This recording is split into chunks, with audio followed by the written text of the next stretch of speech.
नमस्ते, स्वागत है हेमा फाउंडेशन में। पाचन पोषक तत्वों को अवशोषित करने के लिए जटिल खाद्य कणों को सरल रूप में तोड़ने की प्रक्रिया है।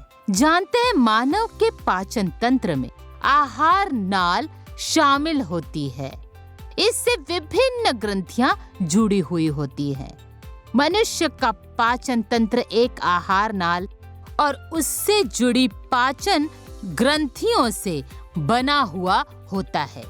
आहार नाल में शामिल होते हैं मुंह, मुख गुहा, ग्रसनी, ग्रासनली, पेट, छोटी आंत, बड़ी आंत, मलाशय और गूदा।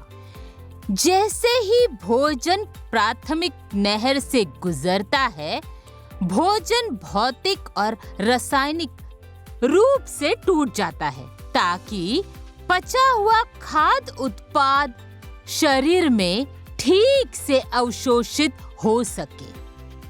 पाचन प्रक्रिया में 4 चरण होते हैं। भोजन का यांत्रिक रूप से अंतर्ग्रहण और टूटना, पोषक तत्वों का अवशोषण और अपचय भोजन का उन्मूलन। पाचन तंत्र हमारे द्वारा खाए गए भोजन को सरलतम रूप में परिवर्तन करता है, जैसे ग्लूकोज, अमीनो एसिड या फैटी एसिड।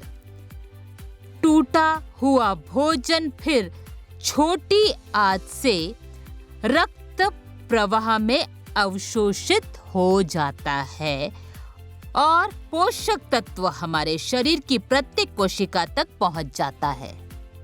भोजन का यांत्रिक विघटन मांसपेशियों के संकुचन के माध्यम से होता है, जिसे पेरिस्टालसिस और विभाजन कहा जाता है। अवशोषण वो प्रक्रिया है जिसके द्वारा पाचन के उत्पाद रक्त द्वारा अवशोषित होते हैं शरीर के बाकी हिस्सों को आपूर्ति की जाने के लिए। अवशोषण के दौरान पचे हुए उत्पादों को श्लेष्मा झिल्ली के माध्यम से रक्त या लसिका में ले जाया जाता है।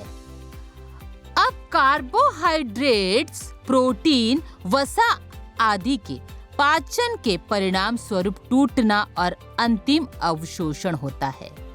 वो कौन सा तरीका है जिससे मूल्य सहनशीलता यहाँ जुड़ी हुई है? पाचन में भोजन के कणों को अवलोकनीय योग्य कणों में विभाजित करना शामिल है, ताकि शरीर के अंग, पेट, अग्नाशय और आंतें उन सूक्ष्म खाद्य कणों को रक्त में मिलाने में सक्षम हो सके। रक्त को पोषक तत्वों को ले जाना होता है और पूरे शरीर तक पहुंचाना होता है। हमारे शरीर का अस्तित्व हमारे सिस्टम के अंदर होने वाली इस मुख्य प्रक्रिया के कारण है और ये हमें नहीं दिखता। विभिन्न अंग सह अस्तित्व में है और समायोजन और अनुकूलन करने का प्रयास करते हैं ताकि पाचन और अवशोषण हो और परिणाम स्वरूप रक्त में पोषक तत्वों का वितरण हो सके। यदि अंग इस वैज्ञानिक प्रक्रिया में सहयोग करने या सहन करने के लिए सहमत नहीं है तो जो कुछ हो रहा है, और यदि अंग सहयोग करने का विरोध करते हैं तो संपूर्ण वितरण रुक जाएगा, वो भी पूरी तरह से।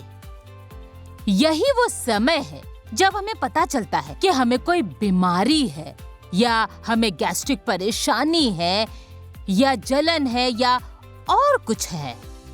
हमारे शरीर के अंदर मौन सहयोग और सहनशीलता की प्रक्रिया इस अध्याय से प्राप्त मूल्य के रूप में सहिष्णुता को स्वीकार करने का सबसे ही महत्वपूर्ण कारण का सबसे अच्छा उदाहरण है। सहिष्णुता हमें सिखाती है सह अस्तित्व और सभी के लिए भलाई करना।